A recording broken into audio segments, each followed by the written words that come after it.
રાષ્ટ્રીય એકતાના પ્રણેતા સરદાર વલ્લભભાઈ પટેલની 150મી જન્મ જયંતિની રાજકોટમાં ઉજવણી કરવામાં આવી। રાષ્ટ્રીય એકતા દિવસ નિમિત્તે રાજકોટમાં રન ફોર યુનિટીનું આયોજન કરવામાં આવ્યું। બહુમાળી ભવન ચોક ખાતે કાર્યક્રમનું આયોજન કરવામાં આવ્યું। સરદાર વલ્લભભાઈ પટેલની પ્રતિમાને પુષ્પાંજલિ અર્પણ કરવામાં આવી। રન ફોર યુનિટી કાર્યક્રમમાં કેબિનેટ મંત્રી કુંવરજી બાવળિયા ખાસ ઉપસ્થિત રહ્યા હતા। રન ફોર યુનિટી કાર્યક્રમમાં શહેરના વિવિધ વિસ્તારોમાંથી નાગરિકો, યુવક યુવતીઓ, સરકારી અને અર્ધ સરકારી કર્મચારીઓ પણ જોડાયા હતા।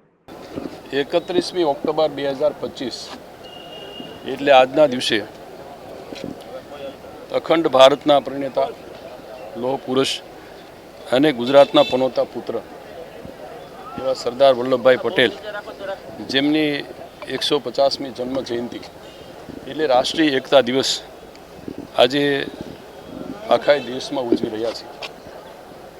દેશના યશસ્વી પ્રધાનમંત્રી આદરણીય નરેન્દ્રભાઈ જે રીતે એકતાનગર, સ્ટેચ્યુ ઓફ યુનિટી એટલે જ્યાંથી આજે વિશ્વની સૌથી ઊંચી પ્રતિમા સરદાર સાહેબની, એમને પુષ્પાંજલિ કરી, એકતા પરેડ કરી અને રાજ્યના વિકાસને લગતા વિવિધ પ્રકલ્પો જેનું લોકાર્પણ અને ખાતમુહૂર્ત કરવાના છે।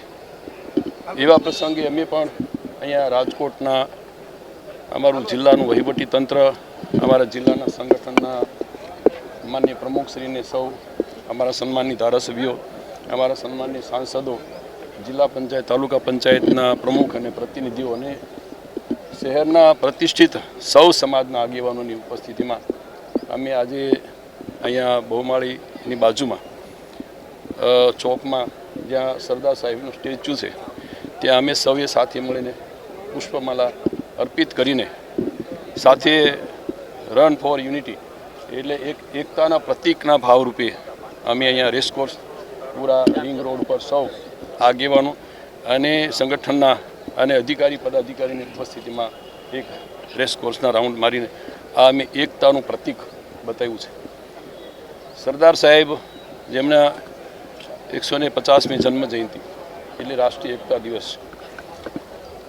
એક ભારત, આત્મનિર્ભર ભારત, શ્રેષ્ઠ ભારત એના એક પરિકલ્પના, સંકલ્પના સાથે અમે સૌએ અહીંયા સાથે એકતા, અખંડિતતા અને સુરક્ષા કાયમ બની રહે એના સૌએ સાથે સામૂહિક શપથ લીધા। અને આજે જ્યારે દેશના પ્રધાનમંત્રી ખાસ કરીને ગુજરાતમાંથી જ્યારે આપણને સૌને ગુજરાતના પનોતા પુત્ર સરદાર સાહેબ અને પ્રધાનમંત્રી જે સરસ મજાનો પણ સંદેશ અહીંથી એકતાનો આપવા માટે આપણને સૌને ગુજરાતમાં ઉપસ્થિત થયા છે, ત્યારે હું પણ એમને વંદન કરું છું અને અમે સૌ આજના આ રાજકોટ શહેર અને ગ્રામ્ય વિસ્તારના સૌ સન્માનની આગેવાનોનો હું હૃદયથી આભાર માનું છું। તમારા મત વિસ્તારમાં કમોસમી વરસાદને કારણે કેટલી અસર થઈ છે? આમ તો મેં 2 દિવસ પહેલાં ટેલિફોનિક બધાની સાથે સંપર્ક કર્યો હતો। આજે હું મારા વિસ્તારમાં દરેક ગામમાં, મોટાભાગના ગામડામાં હું જવાનો છું। વરસાદને કારણે સ્વાભાવિક મગફળી, કપાસમાં નુકસાન થયું છે। એના માટે જે કંઈ નુકસાનીના સર્વે માટે રાજ્યના માનનીય મુખ્યમંત્રી અને કૃષિમંત્રી બંને આદેશ આપી દીધો છે। વહેલામાં વહેલી તકે બંને ટેકનિકલ મુદ્દાઓ ધ્યાનમાં રહી અને જરૂર પડે તો ફિઝિકલી લોકોને મોકલીને એની ટીમો પણ બનાવી દીધી છે। શક્ય એટલું એકાદ વીકમાં જ સર્વે થાય અને આખા ગુજરાતની અંદર જ્યાં પાકમાં નુકસાન થયું છે એને સહાય, ખેડૂતોને પડખે ઊભા રહેવાનો અને જેટલી મેક્સિમમ સહાય આપી શકાય એ રીતના સર્વેને આધારિત ચોક્કસ નિર્ણય થશે।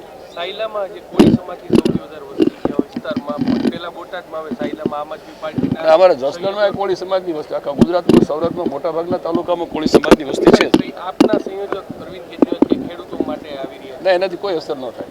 અમારા સુરેન્દ્રનગર જિલ્લાના અને અમારા બોટાદના જે થોડા ઘણા જે ગેરમાર્ગે દોરાયા હતા અમારા સમાજના લોકો, એમને પણ ખ્યાલ આવ્યો કે જેનું મથાળું જ નથી તો તેની પાછળ ચાલવાથી કોઈ ફાયદો નથી, એટલે એમાં કોઈ આપવાળા કે કોઈ મિત્રો ત્યાં ફર્યા કરે એનાથી કોઈ અસર ગુજરાતમાં અને ખાસ કરીને અમારા સમાજમાં થવાની નથી।